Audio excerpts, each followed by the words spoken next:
Painted application ધોરણ 6 થી 12ના વિદ્યાર્થીઓ માટે અપડેટ થઈ ચૂકી છે. આ એપ્લિકેશનમાં શું છે? બધા જ વિષયના વિડીયોઝ છે. ગુજરાતની બેસ્ટ ફેકલ્ટી દ્વારા લાઈવ લેક્ચર્સ છે. આઈએમપી પ્રશ્ન છે, ટેસ્ટ સિરીઝ છે અને ગુજરાતના તમામ વિદ્યાર્થીઓ સાથે તમે તમારી કમ્પેરિઝન કરી શકો છો. ગેમિફિકેશન છે અને બીજું ઘણું બધું. તો તમે એપ્લિકેશન ડાઉનલોડ ન કરી હોય તો ડિસ્ક્રિપ્શનમાં લિંક આપી છે. હમણાં જ પ્લે સ્ટોર ઉપર જાઓ અને એપ્લિકેશન ડાઉનલોડ કરો. ઘરે બેઠીને સરસ મજાનું ગુજરાતની જોરદાર ફેકલ્ટી સાથે ભણો, સારા માર્ક્સે પાસ થાઓ. હાલે કોઈ દિવસ 2-3 માર્કમાં ન પૂછાય, હાલે 5 માર્કમાં જ પૂછાય, 5માં જ પૂછાય. પૂછાય ન પૂછાય, આજનો દિવસ રહેવા દઈએ છીએ. ધોરણ 11 કોમર્સ, વિષય અર્થશાસ્ત્ર, ચેપ્ટર નંબર 6 બજાર, એના વિશે આપણે અત્યાર સુધી ચર્ચા કરતા હતા. પણ આજના એક દિવસ માટે બજાર વાળું ચેપ્ટર આપણે જે છે એ ડિસકન્ટિન્યુ કરીએ છીએ, હાલ પૂરતો મુલતવી રાખીએ છીએ અને આજના એક દિવસ માટે પરીક્ષા લક્ષી એવા ચેપ્ટર નંબર 1 થી ચેપ્ટર નંબર, જો ટાઈમ રહે તો લખો. હા, કાંઈ વાંધો નહીં, આમ નામ રહેશે, લખતા જાઓ. નહીં મળે, નહીં મળે, પીડીએફ નહીં મળે તો એ તમારો પ્રશ્ન છે. પીડીએફ મળશે નહીં, નહીં મળે તોય. ચાલો, પહેલો પ્રશ્ન, ચેપ્ટર નંબર 1 અર્થશાસ્ત્ર વિષય પ્રવેશ, ચેપ્ટર નંબર 1, એની અંદરનો પહેલો પ્રશ્ન, રોબિન્સના મતે અર્થશાસ્ત્રની વ્યાખ્યા જણાવો. રોબિન્સના મતે અર્થશાસ્ત્રની વ્યાખ્યા. કોને અર્થશાસ્ત્ર કહેવાય છે? તો કે અર્થશાસ્ત્ર એ માનવી પોતાની જરૂરિયાતો, ઉપયોગો ધરાવતા સાધનો વચ્ચે કેવી રીતે મેળ બેસાડે છે તેનો અભ્યાસ કરતું શું છે? તો કે વિજ્ઞાન છે. હવે વૈકલ્પિક સાધનો એટલે કયા સાધનો? રહેવા દે. વૈકલ્પિક સાધનો એટલે કયા? ઉત્પાદનના કેટલા સાધન છે? 4 સાધન છે. કયા કયા? તું જમીન, મૂડી, શ્રમ અને નિયોજન. એ બધા જ સાધનો કેવા છે? વૈકલ્પિક ઉપયોગિતા વાળા છે. વૈકલ્પિક ઉપયોગિતા એટલે શું? તો કે આ સાધનોનો એક થી વધુ ઉપયોગ આપણે કરી શકીએ છીએ, એને આપણે વૈકલ્પિક ઉપયોગો કહીએ છીએ. આ સાધનો વચ્ચે શું કરવાનો છે? આપણે મેળ બેસાડવાનો છે. પસંદગીની વાત આપણે કરી હતી, લગભગ તમને ખ્યાલ હશે. વૈકલ્પિક એટલે શું? હા, વૈકલ્પિક એટલે શું? તો કે પસંદગી. તમને આપણે એવી વાત કરી હતી કે ધીરે ધીરે આપણે પસંદગી ઉપર આગળ વધીશું, તો અહીંયા પણ એ જ પસંદગી આવશે. હા, કે તમે હવે 12મા ધોરણ સુધી પહોંચવા આવ્યા છો એટલે બેટા પસંદગી આપણને કરવાની આવશે. આવશે કે નહીં?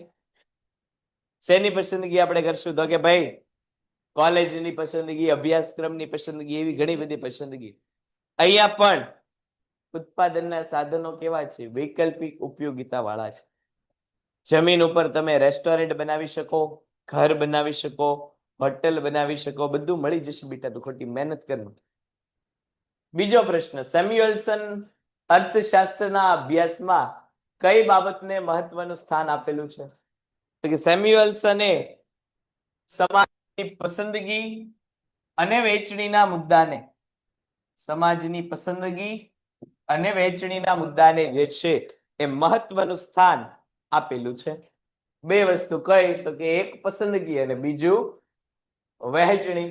બેના આધારે અર્થશાસ્ત્રનો અભ્યાસ કોણ કરે છે? સેમ્યુએલ્સન. તો આના ઉપરથી તમને એવો 1 માર્કનો એમસીક્યુ પૂછાય કે સમાજની પસંદગી અને વહેંચણીના આધારે કયા અર્થશાસ્ત્રી જે છે અર્થશાસ્ત્રનો અભ્યાસ કરે છે? કયા અર્થશાસ્ત્રી અર્થશાસ્ત્રનો અભ્યાસ પસંદગી અને વહેંચણીના આધારે કરે છે? કયા અર્થશાસ્ત્રી? સેમ્યુએલ્સન. આર્થિક માહિતીની રજૂઆત કઈ 3 રીતે કરી શકાય? આમાંથી તમને એવો પ્રશ્ન પૂછાય આ 3 ઘણીવાર ન આપે અને MCQ માં એવું પૂછાય આર્થિક માહિતીની રજૂઆત કેટલી રીતે કરી શકાય છે? તો કે 3 રીતે. કોણ સ્પ્રે? આર્થિક માહિતીની રજૂઆત આપણે એવો પ્રશ્ન કીધો તો કે અહીંથી 2 પ્રશ્ન પૂછાય કે આર્થિક માહિતીની રજૂઆત કેટલી રીતે થાય છે? કેટલી રીતે થાય? 3 રીતે થાય. MCQ માં તમને એવો પ્રશ્ન પૂછાય. 1 માર્કમાં એવો પ્રશ્ન જો અહીંયા તમને પૂછેલું છે કે આર્થિક માહિતીની રજૂઆત કઈ 3 રીતે થાય છે? ભાષા દ્વારા, વર્ણનાત્મક રીતે, આંકડા દ્વારા અને આકૃતિ દ્વારા. 3 રીતે જે છે એ અહીંયા આર્થિક માહિતીની રજૂઆત થાય છે. પછીનો સામાન્ય રીતે આકૃતિ કે આલેખમાં સ્વતંત્ર અને પરતંત્ર ચલ જે છે એ કઈ ધરી ઉપર દોરવામાં આવે છે? તો કે સ્વતંત્ર ચલ જે છે એ x ધરી ઉપર અને પરતંત્ર ચલ જે છે એ કઈ ધરી ઉપર? તો કે y ધરી ઉપર જે છે દર્શાવવામાં આવે છે. મહત્વની આ 2 ધરીઓ, x ધરી એટલે કે આડી ધરી અને y ધરી એટલે કે ઊભી ધરી. x ધરી ઉપર સ્વતંત્ર ચલ અને y ધરી ઉપર પરતંત્ર ચલ દોરવામાં આવે છે. વૃત્તાંશ એટલે શું? તો કે સમગ્ર વર્તુળ એક સમષ્ટિ છે અને તેનો ભાગ એક બાબત છે અને તેમાં દર્શાવવામાં આવતી માહિતી એટલે કેવી પ્રકારની માહિતી? વૃત્તાંશ આકૃતિ. 2 પ્રકારની વાત આપણે કરી હતી. તમે અત્યારે લગભગ સ્ટેટિસ્ટિકમાં આ 2 શબ્દ ભણતા હશો. એક સમષ્ટિ અને બીજું નિદર્શ. સમષ્ટિ એટલે શું? તો કે કુલ માહિતી જે આપણને મળે એને આપણે સમષ્ટિ કહીએ છીએ. નિદર્શ એટલે શું? તો કે સમષ્ટિમાંથી મળેલી વસ્તુ એને આપણે નિદર્શ. દાખલા તરીકે આપણે એમ કહીએ કે 11 કોમર્સનો ક્લાસ, તો એ આપણા માટે શું થઈ? સમષ્ટિ થઈ. જ્યારે આપણે એમ વાત કહીએ કે 11 કોમર્સનો હોશિયાર વિદ્યાર્થી, તો આવડી 1 બાર આવી જાય, તો એ શું થયું? નિદર્શ થયું. આ સમષ્ટિમાંથી નિદર્શ આપણને મળ્યો, એને આપણે જે છે એ સમષ્ટિ અને નિદર્શ કહીશું. હગે વગે કરી નાખજો, હમણાં ગોતશું આપણે, વેબ પૂરો થાય ને એટલે ત્યાં સુધી કદાચ સંતાડી દેવો સંતાડી દેજો, જેની પાસે હોય ઈ. અર્થપૂર્ણ પ્રવૃત્તિ એટલે શું? કોને અર્થપૂર્ણ પ્રવૃત્તિ કહેવાય? તો કે કશુંક મેળવવાની ઈચ્છા સાથે જે પ્રવૃત્તિ થાય એને કઈ પ્રવૃત્તિ કહેવાય? અર્થપૂર્ણ પ્રવૃત્તિ કહેવામાં આવે છે. એ બધી હમણાં ખબર પડી જશે. બોલા તું જેટલા નખરા કરે છે ને, હા એ બધું ખબર પડશે હમણાં. કશુંક મેળવવા માટેની પ્રવૃત્તિ એને આપણે શું કહીએ છીએ? અર્થપૂર્ણ પ્રવૃત્તિ. ચેપ્ટર નંબર 2 એમાં આગળ વધીએ પહેલા PDF તમને મળી જશે.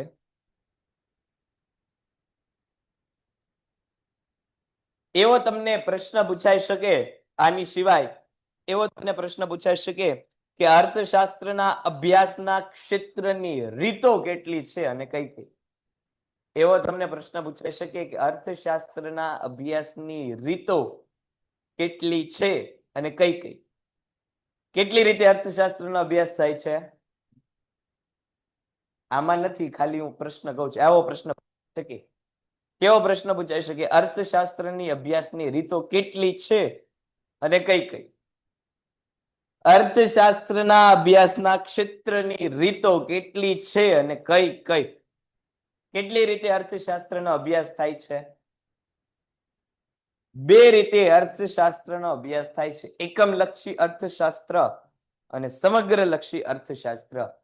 2 રીતે અર્થશાસ્ત્રનો અભ્યાસ થાય છે અને આ બંનેની વ્યાખ્યા તમને 1 માર્કમાં પૂછાય કે એકમલક્ષી અર્થશાસ્ત્ર એટલે શું અથવા સમગ્રલક્ષી અર્થશાસ્ત્ર એટલે શું. નામ ઉપરથી ખબર પડે એકમલક્ષી અર્થશાસ્ત્ર એટલે શું? તો કે જે અર્થશાસ્ત્રમાં માત્ર એક એકમની ચકાસણી થતી હોય એને એકમલક્ષી કહેવાય. સમગ્ર વસ્તુની ચકાસણી થતી હોય એને કેવું અર્થશાસ્ત્ર કહેવાય? સમગ્રલક્ષી અર્થશાસ્ત્ર કહેવાય. આવો પ્રશ્ન પૂછાઈ શકે. આ ઉપરાંત તમને જે છે બીજું આમાંથી કઈ ખાસ છે નહીં પ્રશ્ન પૂછાઈ શકે એવા. બીજું ચેપ્ટર મૂળભૂત ખ્યાલ અને સંકલ્પનાઓ. સૌથી પહેલો પ્રશ્ન, મૂલ્ય એટલે શું? મૂલ્ય એટલે શું? તો કે મૂલ્ય એટલે એક વસ્તુ કે સેવાના બદલામાં અન્ય વસ્તુ કે સેવાનું વિનિમય મૂલ્ય. એને આપણે શું કહીએ છીએ? મૂલ્ય. મૂલ્યના 2 ભાગ છે, એક ઉપયોગિતા મૂલ્ય અને બીજું વિનિમય મૂલ્ય. વિનિમય મૂલ્ય એટલે શું? તો કે એક વસ્તુ કે સેવાના બદલામાં બીજી વસ્તુ કે સેવાનું મૂલ્ય, એ વિનિમય મૂલ્ય. ઉપયોગિતા મૂલ્ય એટલે શું? તો કે વસ્તુ આપણા જીવનમાં કેટલી ઉપયોગી છે એના મૂલ્યને આપણે શું કહીએ છીએ? ઉપયોગિતા મૂલ્ય. ઘણીવાર એવું બની શકે કે જે વસ્તુનું ઉપયોગિતા મૂલ્ય હોય એનું વિનિમય મૂલ્ય ન પણ હોય. દાખલા તરીકે સૂર્યપ્રકાશનું ઉપયોગિતા મૂલ્ય ખૂબ છે, પણ એનું વિનિમય મૂલ્ય છે ખરા? આપણે કિલોના ભાવે સૂર્યપ્રકાશ વેચી શકીએ ખરા? વિનિમય ખરીદ વેચાણ કરી શકાય છે? નથી કરી શકાતું. એટલે આપણે એવું કહી શકીએ કે ઉપયોગિતા મૂલ્ય હોય એનું વિનિમય મૂલ્ય હોય જ તે એવું જરૂરી નથી. પણ કોનું વિનિમય મૂલ્ય હશે? ઉપયોગિતા મૂલ્ય હશે. આપણે વસ્તુ કઈ ખરીદીશું?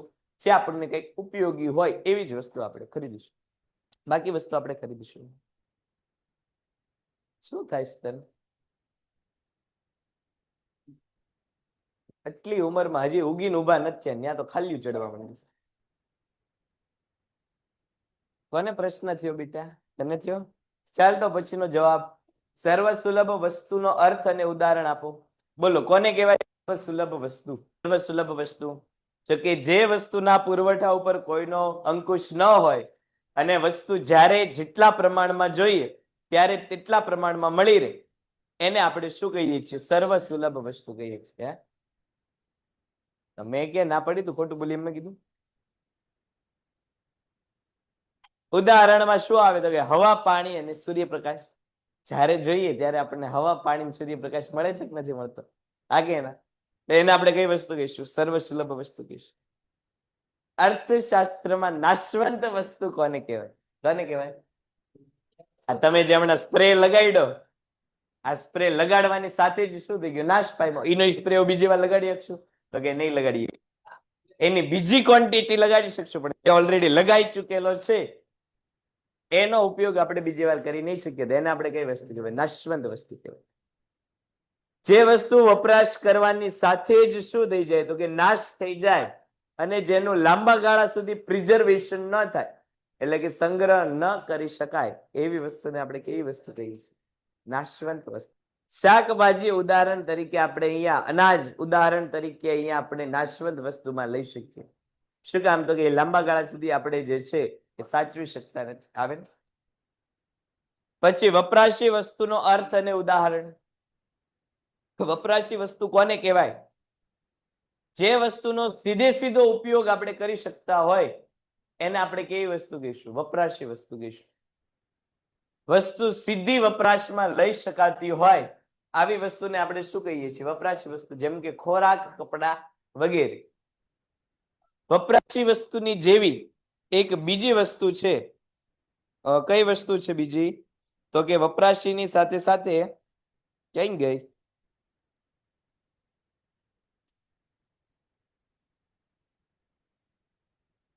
ઉત્પાદક વસ્તુઓ. ઉત્પાદક વસ્તુઓ કોને કહીશું? ઉત્પાદક વસ્તુઓ કોને કહીશું?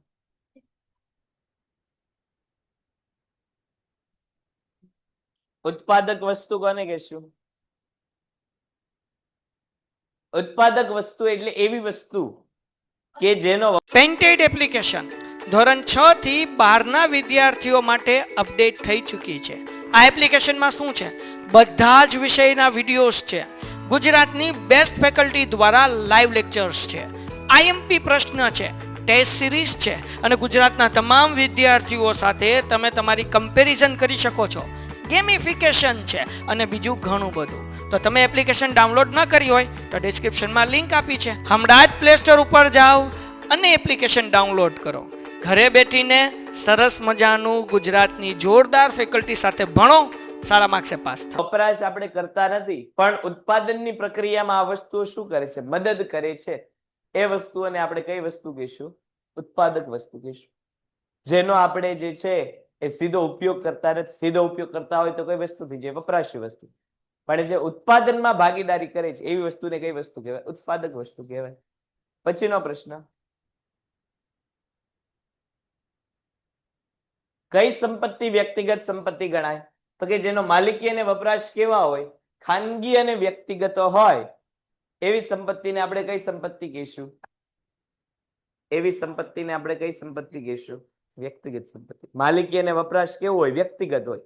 તો સામાજિક સંપત્તિ આપણે કોને કહીશું? સામાજિક સંપત્તિ કોને કહેવાય? જેનો માલિકી અને વપરાશ કેવો હોય? સાર્વજનિક હોય માલિકી સરકાર કે સમાજની હોય અને ઉપયોગ બધા કરતા હોય એને આપણે કઈ વસ્તુ કહીશું?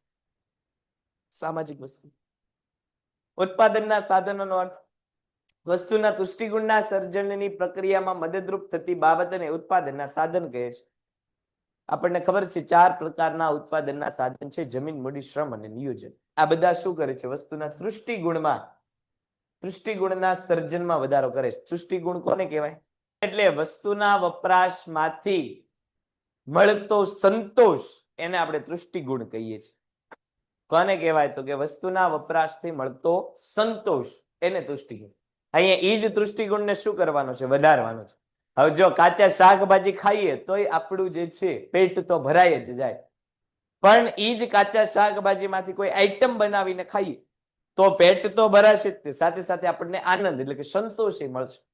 તો એ વસ્તુ શું છે? તૃષ્ટિગુણનું સર્જન છે. એના માટે જરૂરી એવા બધા વાસણો છે એને આપણે ઉત્પાદનના સાધનો કહી શકીએ. પછીનો મુદ્દો ઉત્પાદનના થઈ ગયું. તો મૂડીનો અર્થ જણાવો. આધુનિક ઉત્પાદન પ્રક્રિયામાં અગત્યનું ગણાતું સાધન એ મૂડી છે. શ્રમ અને જમીન એ કુદરતી સર્જન છે, જ્યારે મૂડી એ શું છે? તો કે માનવ સર્જિત સાધન છે. મૂડી એટલે એવી ભૌતિક વસ્તુ જે ઉત્પાદનમાં મદદરૂપ થાય છે. મૂડી એ ઉત્પાદનનું એકમાત્ર કેવું સાધન છે? તો કે ઉત્પાદિત સાધન છે. ઉત્પાદનનું એકમાત્ર કેવું સાધન છે? ઉત્પાદિત. શું કામ? તો કે પેલા કોકે વસ્તુનું ઉત્પાદન કર્યું, મૂડીનું પહેલા ઉત્પાદન કર્યું, પછી આ મૂડી કોનું ઉત્પાદન કરે છે? તો કે ઉત્પાદન પ્રક્રિયામાં ભાગીદારી કરે છે. ઉત્પાદનનું એકમાત્ર ઉત્પાદિત સાધન એટલે કયું સાધન? ઉત્પાદનનું એકમાત્ર ઉત્પાદિત સાધન એટલે કયું સાધન? મૂડી. મૂડીનું પહેલા ઉત્પાદન થયેલું છે, પછી મૂડી શું કરે છે? ઉત્પાદન પ્રક્રિયામાં જે છે એ ભાગીદારી આપણને. તમને એક હજી પ્રશ્ન પૂછાય કે આપણને આમ ખબર છે કે ઉત્પાદનના સાધનો કેટલા છે? 4. પણ ચેપ્ટરમાં આપણને એક વ્યક્તિ એવું કીધું હતું કે ઉત્પાદનના સાધનો 4 નથી. કેટલા છે? 2 ઉત્પાદનના સાધન છે. કયા 2 સાધન છે ઉત્પાદનના? ઉત્પાદનના 2 જ સાધન છે એવું એક વ્યક્તિ આપણને અહીંયા પાઠમાં ચોપડીમાં આપણને કીધેલું હતું. કોણે? તો કે એક કુદરતી અને બીજું માણસ. ઉત્પાદનના 2 સાધન છે, કુદરત અને માણસ. આવું કયા અર્થશાસ્ત્રીએ કીધેલું હતું?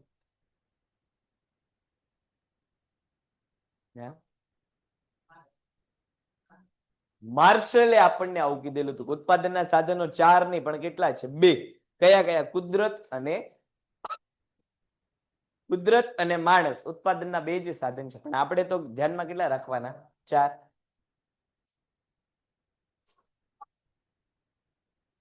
આપણને એવું પૂછાય કે ઉત્પાદનના સાધનો કેટલા છે? તો 4. આપણને એવું પૂછાય કે માર્શલના ઉત્પાદન, ખાલી આપણને એવું પૂછે કે ઉત્પાદનના સાધનો કેટલા છે? તો 4. નહીં, માર્શલના મતે પૂછે તો અને માત્ર તો જ તે 2 લખવાના. બાકી બધી જગ્યાએ આપણે કેટલા લખવાના? 4. એ તારે કહેવાનું હોય. કુદરત અને માણસ. હેબલરના મતે વેપાર ચક્રની વ્યાખ્યા. હેબલર માટે અર્થશાસ્ત્રમાં વારાફરતી આવતા સારા અને ખરાબ આર્થિક પરિવર્તનને શું કહેવામાં આવે છે? વેપાર ચક્ર. તો આમાંથી તમને બીજો એક પ્રશ્ન એવો પૂછાઈ શકે કે વેપાર ચક્રની વ્યાખ્યા કયા અર્થશાસ્ત્રી આપેલી છે? હેબલર નામના અર્થશાસ્ત્રી આપેલી છે. હેબલરે કીધેલું છે તો કે વેપાર ચક્ર એટલે શું? તો કે વારાફરતી સારું અને ખરાબ પાસું આવે. સારું પાસું એટલે એને આપણે શું કહીએ છીએ? અર્થતંત્રમાં આવતા સારા પાસાને આપણે શું કહીએ છીએ? વેપાર ચક્રનો સારો તબક્કો એને આપણે કયા નામથી ઓળખીએ છીએ?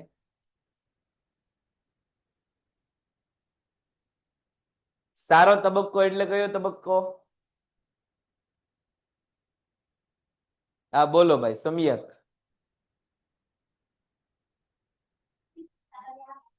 તેજી. બરોબર છે. હાલ ભાઈ તને અનમ્યુટ કર્યો. બોલ ભાઈ. સાંભળો ભાઈ 2 મિનિટ. સર ઓલામાં 2 આવે. શેમાં? ઓલામાં હેબલર આવે અને બીજો આવે, એમાં કયો લખવાનો? એમાં બે કેસ. વ્યાપાર ચક્રમાં. વેપાર ચક્રમાં ને એમાં હેબલર હા આપણે લખવાનું. તમને નામ સહિત પૂછેલું હશે હેબલર ના મતે. એમ નહીં, તમે ઓલો એમસીક્યુ કીધો કે ઓલું હેબલર એમસીક્યુ માં હેબલર લખવાનું, આપેલું હોય તો હેબલર જ લખવાનું. અને ઓડ્રે આપ્યું હોય તો?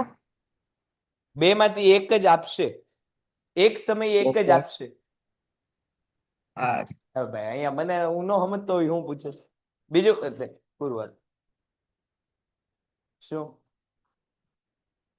ના એ મને બધું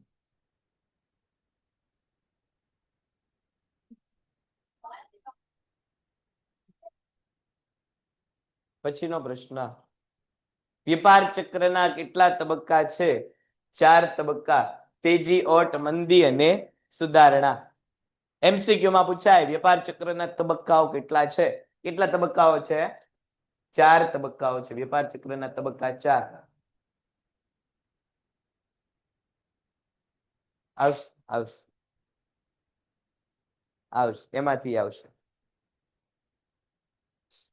તમને એવું કોઈ પૂછે કે એક માર્કમાં એવો પ્રશ્ન પૂછાય કે જમીનને ચૂકવવામાં આવતું વળતર એટલે શું? જમીનને ચૂકવવામાં આવતું વળતર એટલે શું? ભાડું. આવ્યો ને અલગ પ્રશ્ન? આવ્યો કે નહીં? એવો પ્રશ્ન પૂછાય કે શ્રમને ચૂકવવામાં આવતું વળતર એટલે શું? એવો પૂછાય કે મૂડીને ચૂકવવામાં આવતું વળતર એટલે શું? અને વ્યાજ ચૂકવાય મૂડીને. નિયોજકને ચૂકવવામાં આવતું વળતર એટલે કે નફો. તો આ ચારેય પ્રશ્ન જ્યારે સમજાવ્યા હતા ત્યારે તમને એવું કીધું હતું કે ચારેય વસ્તુ જે છે તમારે ધ્યાનમાં રાખવાની રહેશે. પછી આના આધારે બીજા એકાદ બે પ્રશ્ન એવા બની શકે કે ભૌતિક સ્વરૂપના પદાર્થને કયા નામથી ઓળખાય? જેનું ભૌતિક સ્વરૂપ હોય એવા પદાર્થને આપણે શું કહીએ છીએ? ભૌતિક સ્વરૂપ જેની હોય એવા પદાર્થને આપણે શું કહીએ છીએ? ભૌતિક સ્વરૂપનો પદાર્થ એને આપણે શું કહીએ છીએ?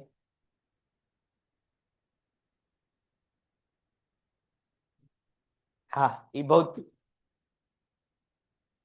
પેલા મારા પૂછેલાનો જવાબ દીધો. એને આપણે શું કહીએ છીએ? તો કે વસ્તુ. સેવાને આપણે કેવી પ્રકારનો પદાર્થ માનીએ છીએ? અભૌતિક પદાર્થ આપણે સેવાને માનીએ છીએ. બીજું આપણને જેમ અહીંયા નાશવંત પૂછ્યું એમ ટકાઉ વસ્તુનો પ્રશ્ન પૂછી શકે કે ટકાઉ વસ્તુ કોને કહેવાય? કે જે વસ્તુનો આપણે લાંબા ગાળા સુધી ઉપયોગ કરી શકીએ એને આપણે જે છે ટકાઉ વસ્તુ કહીએ છીએ. બાકી આમાં ખાસ કોઈ બીજા એક જ મિનિટ, ખાસ કોઈ બીજા આમાં જે છે એ પ્રશ્ન છે? એક જ મિનિટ, બોલો.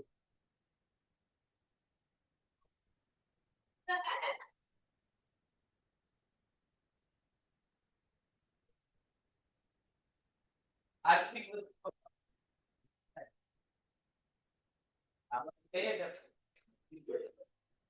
કેમ માનો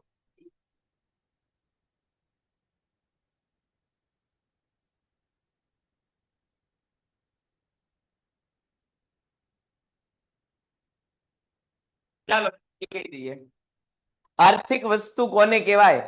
તો કે જે વસ્તુ વિનિમય પાત્ર હોય અને જે વસ્તુનો પુરવઠો અંકુશિત કરી શકાય એવો હોય એને આર્થિક વસ્તુ કહેવાય. જે વસ્તુનો પુરવઠો વિનિમય પાત્ર હોય અને જે વસ્તુનું વિનિમય થઈ શકે અને જે વસ્તુનો પુરવઠો અંકુશિત કરી શકાય એ વસ્તુને આપણે કઈ વસ્તુ કહીએ છીએ? આર્થિક વસ્તુ કહીએ છીએ.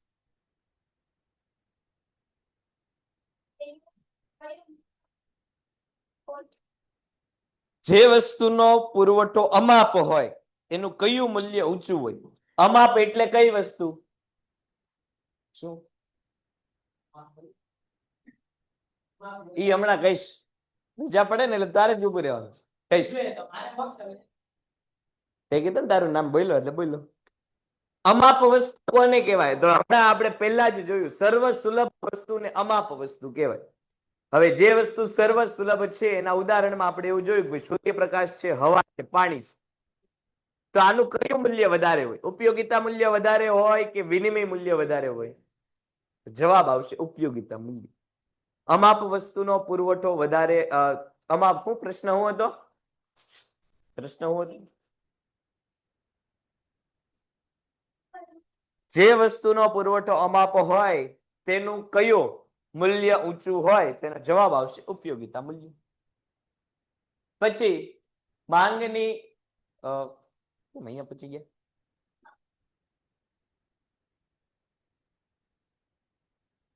પછીનો મુદ્દો એટલે કે ચેપ્ટર નંબર 3 માંગ. માંગ એટલે શું?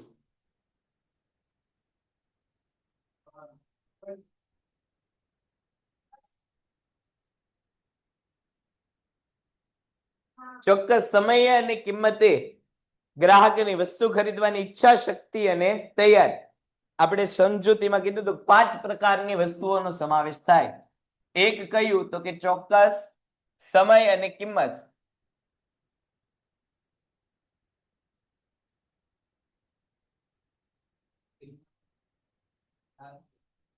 સમય અને કિંમતે ગ્રાહકની વસ્તુ ખરીદવાની ઈચ્છા શક્તિ અને તૈયારી. 5 વસ્તુઓ હોવી જોઈએ. કઈ ચોક્કસ સમયે કિંમતે ગ્રાહકની વસ્તુ ખરીદવાની ઈચ્છા શક્તિ અને તૈયારી. એને આપણે શું કહીએ છીએ? માંગ. હા બેટા, એકવાર આપણે કીધું પીડીએફ મળી જશે. આપણે પ્રયત્ન એવો કરશું. એટલે પ્રયત્ન કરશું એમાં પ્રયત્ન થઈ જશે. માંગની આવક સાપેક્ષતા એટલે શું? તો કે વ્યક્તિની આવકમાં થતા ટકાવારી ફેરફારના સંદર્ભમાં વસ્તુની માંગમાં થતો ટકાવારી ફેરફારનો ગુણોત્તર. એને આપણે શું કહીએ છીએ? આવક સાપેક્ષતા. નામ પરથી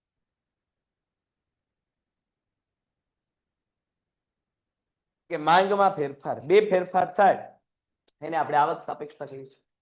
માંગની પ્રતિમૂલ્ય સાપેક્ષતા એટલે શું? તો કે માંગની પ્રતિમૂલ્ય સાપેક્ષતા એટલે કોઈ એક વસ્તુની અવેજીમાં વપરાતી વસ્તુની કિંમતમાં થતા ટકાવારી ફેરફારને કારણે મૂળ વસ્તુની માંગમાં થતો ફેરફાર. આપણે અહીંયા ચા અને કોફીની વાત કરી હતી કે ભાઈ કોફીના ભાવ વધી જાય તો ચાની માંગમાં શું થાય? ઘટાડો થાય કે નહીં? વધારો થાય. હવે એ વસ્તુ મોંઘી બને એટલે મૂળ વસ્તુ કેવી થઈ જાય? તો કે એની માંગ વધે. કોફીની કિંમતો ઘટી જાય તો ચાની માંગમાં શું થાય? કોફીની કિંમત ઘટી જાય તો ચાની માંગમાં શું થાય? ઘટાડો થાય. તો આ કેવી વસ્તુ કહેવાય? પ્રતિમૂલ્ય સાપેક્ષ. વાહ બેટા, યાદ છે હો તને પણ. વિસ્તરણ અને સંકોચન ક્યારે શક્ય બને? શેમાં ફેરફાર થતો હોય તો વિસ્તરણ સંકોચન થાય? કિંમતમાં ફેરફાર થતો હોય. અને વધારો ઘટાડામાં કોનામાં ફેરફાર થતો હોય છે? અન્ય પરિબળોમાં. અન્ય પરિબળોમાં ફેરફાર થાય અને કિંમત સ્થિર રહે તો કયું પરિવર્તન આપણને જોવા મળે? અન્ય પરિબળોમાં ફેરફાર થાય અને કિંમત સ્થિર રહે તો કેવું પરિવર્તન જોવા મળે? વિસ્તરણ સંકોચન કે વધારો ઘટાડો? વધારો ઘટાડો આપણને જોવા મળે. અને વિસ્તરણ સંકોચન ક્યારે જોવા મળે? તો કે અન્ય પરિબળો કેવા રહે? યથાવત રહે. અને કોનામાં ફેરફાર થાય? વસ્તુની કિંમતમાં ફેરફાર થાય.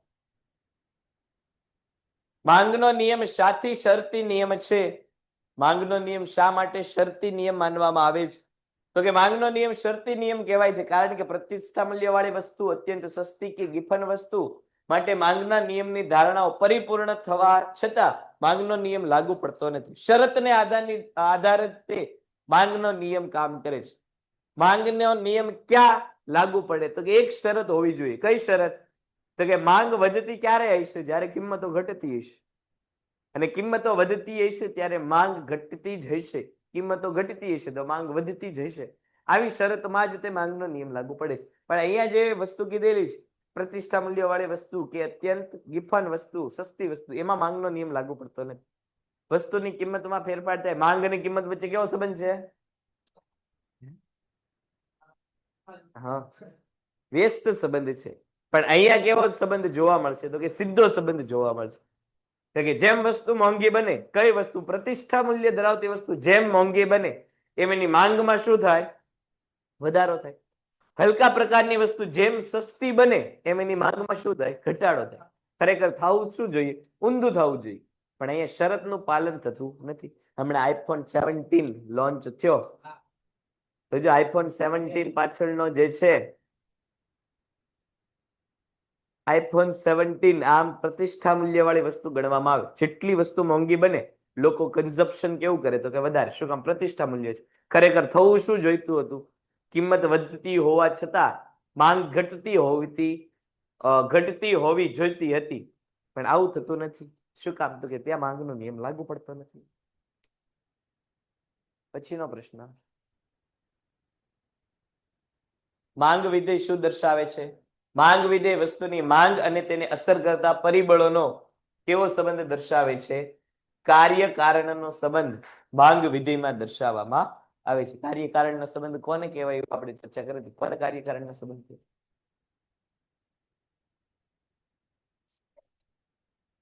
કાર્ય કારણનો સંબંધ કોને કહેવાય? હા, તું કોને કહેવાય?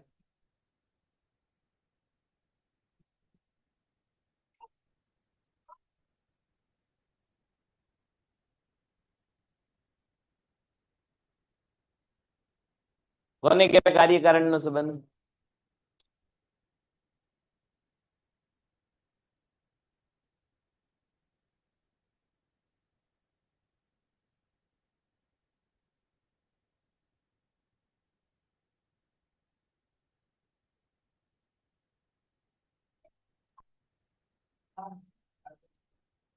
તું યાર ફેંકાઈ જાય છે બાયડી ખુલ્લી ને તો.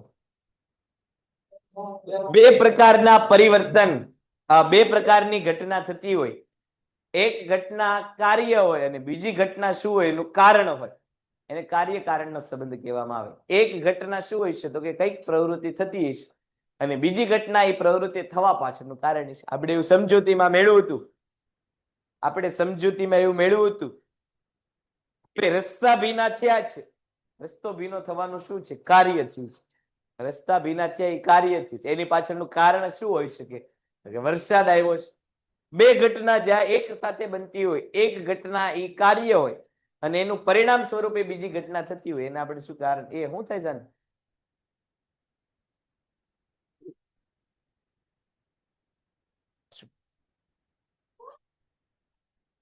પછી વ્યક્તિગત માંગ એટલે શું?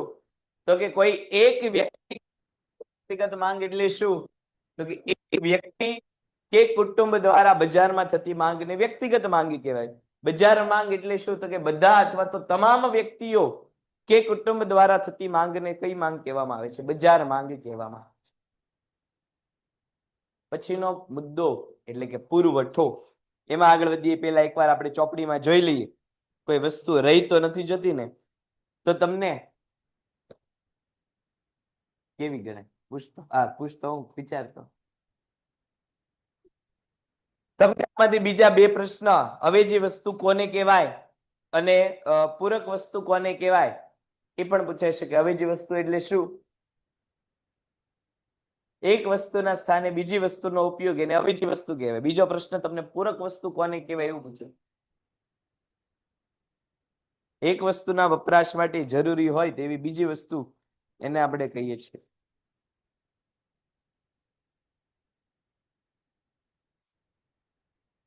પછી તમને જો એમાંથી પ્રશ્ન પૂછાય કે માંગની મૂલ્ય સાપેક્ષતાના પ્રકારો કેટલા છે? માંગની મૂલ્ય સાપેક્ષતાના પ્રકારો કેટલા છે? 5. અને જે તે સમયે સમજાવતી વખતે એવું મેં તમને કીધું હતું કે જે 5 પ્રકાર છે એની વ્યાખ્યા તમને એક એક માર્કમાં પૂછાવવા માટે મોસ્ટ આઈએમપી છે.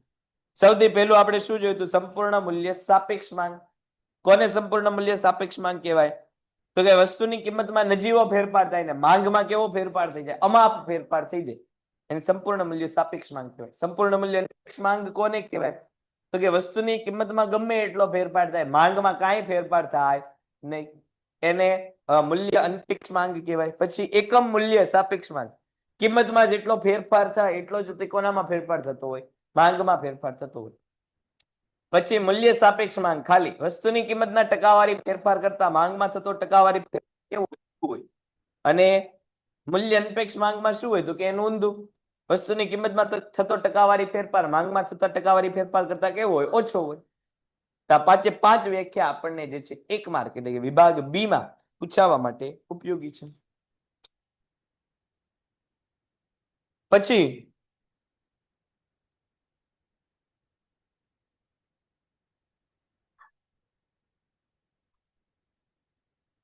ગિફન વસ્તુમાં આવે, સસ્તી વસ્તુમાં આવે.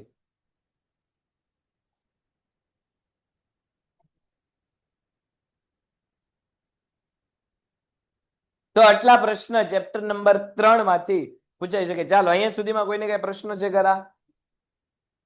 અહીંયા સુધીમાં હમણાં બધા જ પ્રશ્ન આવશે તો ઘડીક રાહ.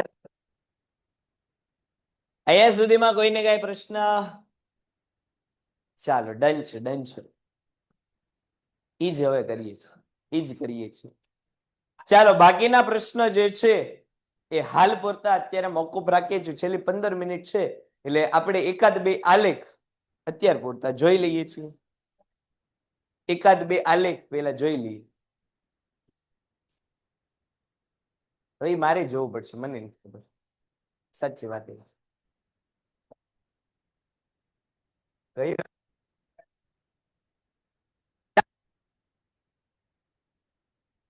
આલેખ લાવ્યા હોય તો આલેખ કાઢો, ન લાવ્યા હોય તો બુક કાઢો. કાંઈ વાંધો નહીં, તોય તે 12માં પૂછાશે. કાંઈક તો કામ લાગશે જ તે. હું તે સાદા કાગળમાં જ દોરું. આ આપણને આ આલેખ આપણને શું છે? દોરો, સાદા પેજમાં દોરો.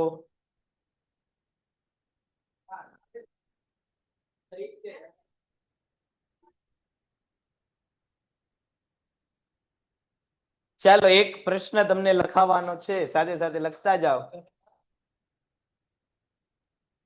12માં મારો ઓછું ને સમજાવવાનું. 12માં વાળાને કેમ નથી ભણાવ્યો એમ, એ લોકોને એમ થાય ઓ નવી રકમ આવી ગઈ. હું સર અત્યાર પહેલા તો આનું તો કર. ચાલો પ્રશ્ન લખો, પ્રશ્ન લખો બધા, ઓનલાઈન ઓફલાઈન બધા વાળા. ચાલો ફટાફટ આપણે એકાદ બે આલેખ તો કરવા જ છે. બધી પ્રવૃત્તિના એક એક આલેખ કરશું. અહીંયા આપણને પૂછાય મોટે ભાગે તમને બે પ્રકારના આલેખ પૂછાઈ શકે. એક સ્તંભ આકૃતિ, બીજી પાસેની સ્તંભ આકૃતિ. બે પ્રકારના પ્રશ્ન બોલું છું ને તાર લખવાનું. શું નથી આવડતું? લખતા નથી આવડતું તો તું ન લખતો. હમણાં તને શીખડાય તું, લેક્ચર પૂરો થાય એટલે તને લખ. તો બાજુમાં જોજો લખજો. લખો પ્રશ્ન. એક દુકાનમાં કોઈ એક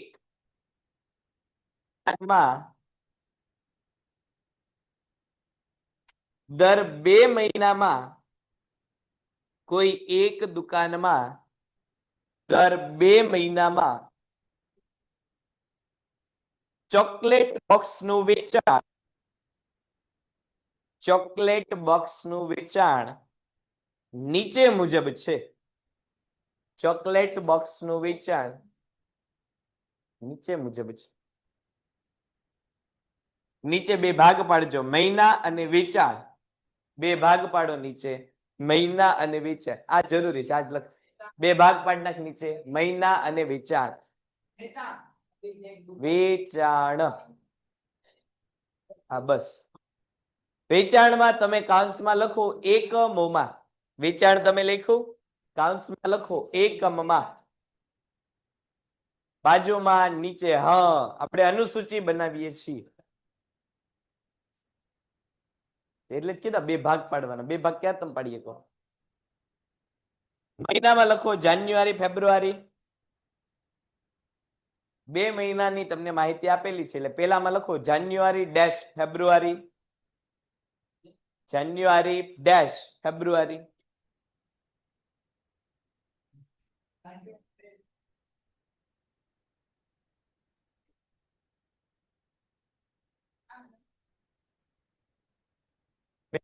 લખો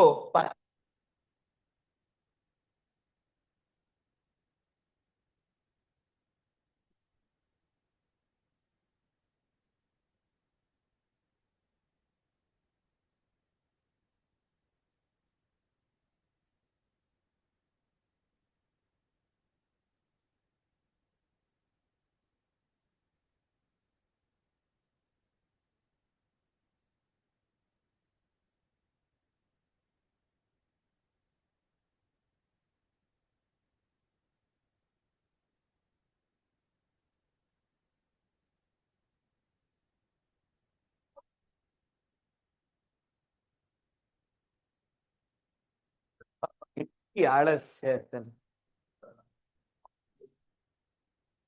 ને પછી જુલાઈ આવે છે તો જુલાઈ લખો.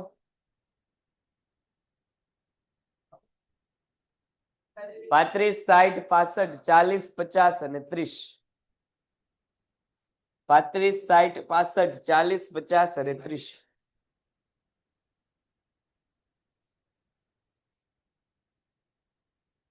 ચાલો બની ગઈ અનુસૂચિ.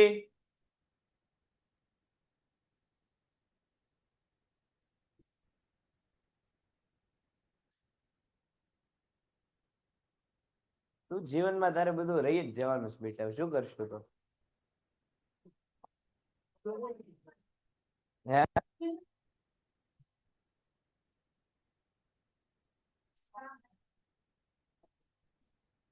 બહુ વધારે મજા આવે છે બેટા.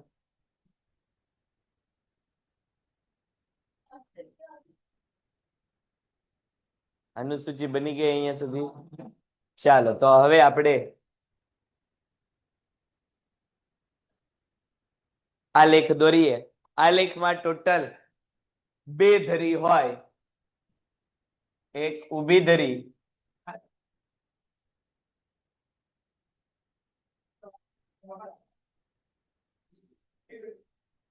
અને બીજી આડી ધરી.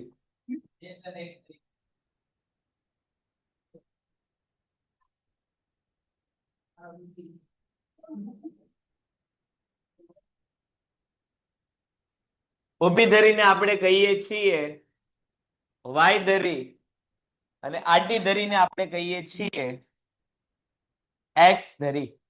2 પ્રકારની ધરી હોય, ઓ અથવા તો 0 અહીંયા આપેલું હોય છે. જો 2 વિગતો આપેલી છે, કે મહિના આપેલા છે અને એક વેચાણ આપેલું છે. હવે આમાંથી તમને પહેલા એ ખ્યાલ હોવો જોઈએ કે મહિના ક્યાં લખાય ને વેચાણ ક્યાં લખાય.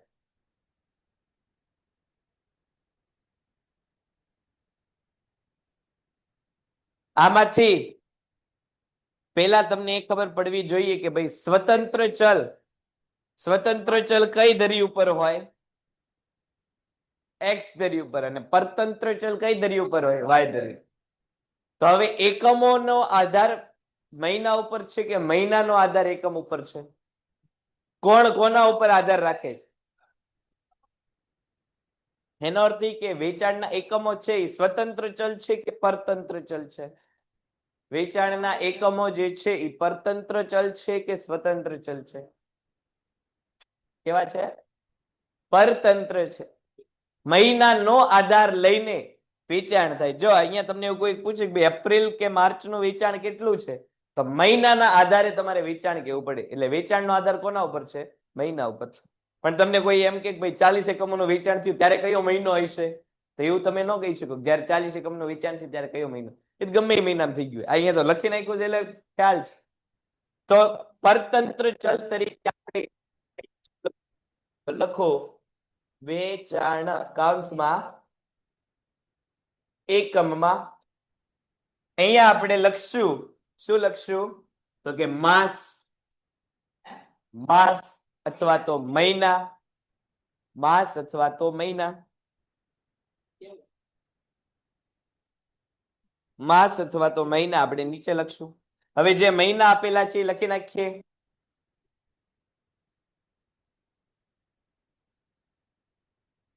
આઈપાસ જો તો ઉત્પાદનના એકમમાં કે આપ્યું અનુસૂચિમાં છે તારી પાસે ઉત્પાદનના એકમ? એ ખોટું ભણાવે. હા બીજો હોય શકે, બરોબર છે. અહીંયા પેલા લખીએ આપણે જાન્યુઆરી, ફેબ્રુઆરી, પછી માર્ચ, એપ્રિલ, પછી મે, જૂન. તમે હમણાં ન લખતા.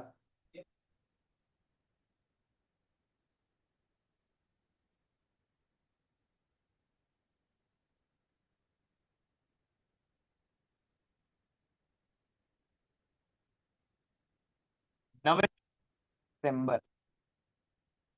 અહીંયા મારે તો આટલી મોટી સ્કેલ ન હોય એટલે હું તો ગમે તમારે અહીંયા જ્યાં જાન્યુઆરી, ફેબ્રુઆરી, માર્ચ, એપ્રિલ, મે, જૂન, જુલાઈ, ઓગસ્ટ, સપ્ટેમ્બર, ઓક્ટોબર બધાની વચ્ચેનું આ જે માપ છે એ બધું જ કેવું હોવું જોઈએ? એક સરખું હોવું. અને એટલું જ માપ કોનું હોય? 0 થી પેલું.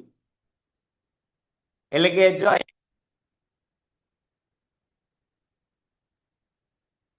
અહીંયા તમે સ્કેલ અહીંયા મૂકો એટલે અહીંથી દાખલા તરીકે 2 સેન્ટીમીટરે તમે જાન્યુઆરી, ફેબ્રુઆરી લખ્યું તો પછીના 2 સેન્ટીમીટર એટલે 4 8 સેન્ટીમીટરે મે, જૂન આવવું જોઈએ. પછીના 2 સેન્ટીમીટર એટલે કે જુલાઈ, ઓગસ્ટ બધા માપ કેવા લખવાના? એક સરખા લખવાના. બરોબર છે? એટલો ખ્યાલ આવ્યો? અહીંયા જે માપ હોય આ માપ બધા જ કેવા હોય? સરખા હોય. અહીંયા 2 સેન્ટીમીટર નું અંતર હોય તો અહીંયા 2 સેન્ટીમીટર હોય, અહીંયા 2 સેન્ટીમીટર, અહીંયા 2 સેન્ટીમીટર, અહીંયા 2 સેન્ટીમીટર.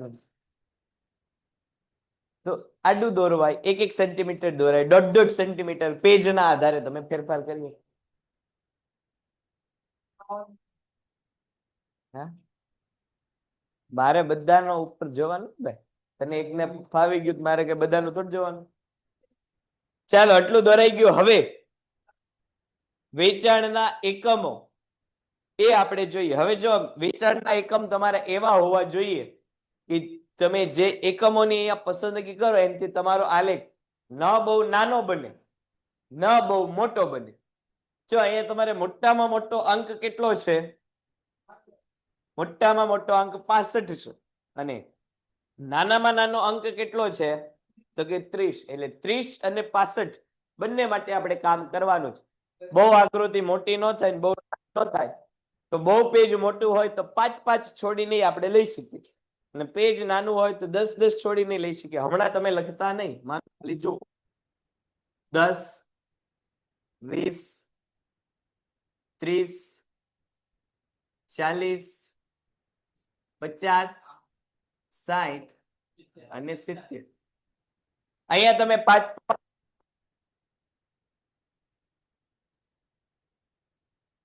પેજ તમારું જેટલું નાનું મોટું હોય એના આધારે લેવાનું. હવે જે રીતે અહીંયા એક સરખું અંતર નીચે રાખેલું છે, ઉપર પણ એક સરખું અંતર તમારે રાખવાનું. એટલે તમે 0 નું પોઈન્ટ એટલે અહીંથી આ પેલાનું અંતર તમે 2 સેન્ટીમીટર રાખ્યું હોય, 0 થી 10 ની વચ્ચે 2 સેન્ટીમીટર નું અંતર હોય તો 10 થી 20 ની વચ્ચે પણ કેટલું અંતર રાખવાનું? 2 સેન્ટીમીટર નું. 20 થી 30 ની વચ્ચે પણ કેટલું અંતર? 2 સેન્ટીમીટર. એટલું અહીંયા પણ 2 સેન્ટીમીટર, અહીંયા પણ 2 સેન્ટીમીટર, અહીંયા પણ 2 સેન્ટીમીટર. બધા વચ્ચેનું અંતર કેવું રહેવું જોઈએ? તમારું એક સરખું રહેવું જોઈએ. જે રીતે નીચે તમે એક સરખું અંતર આપ્યું હોય, પેજના આધારે તમારે સરખું અંતર બનાવવાનું. જો પેજ નાનું હોય તો 1 સેન્ટીમીટર નું અંતર, પેજ વધારે મોટું હોય તો તમે 2.5 કે 3 સેન્ટીમીટર નું અંતર તમારી ઈચ્છા મુજબ તમે રાખી શકો છો. હવે પેલું જાન્યુઆરી, ફેબ્રુઆરી માટે કેટલા એકમોનું વેચાણ છે? તો કે 35 એકમ. હવે 35 અહીંયા ક્યાં આવે? 30, 40 ની અહીંયા બરોબર કઈક વચ્ચે આવતા હશે તો અહીંયા તમારે એક આમ સ્તંભ બનાવી નાખવાનો 35 સુધીનો. એક જ સ્તંભ બનાવવાનો, કારણ કે હજી આપણે આ બનાવીએ છીએ કઈ આકૃતિ બનાવીએ છીએ? સાદી સ્તંભ આકૃતિ. તો આ જાન્યુઆરી, ફેબ્રુઆરી ઉપર જો તમારે લખવું હોય સમજૂતી માટે તો અહીંયા લખવાના 35 એકમો. આ થઈ ગઈ પેલું કામ અહીંયા પૂરું. બીજું, માર્ચ, એપ્રિલ માટે કેટલા એકમોનું વેચાણ છે? તો કે ભાઈ 60 ક્યાં છે? તો કે અહીંયા. તો 60 સુધી આપણે જે છે એ અહીંયા આગળ જવાનું.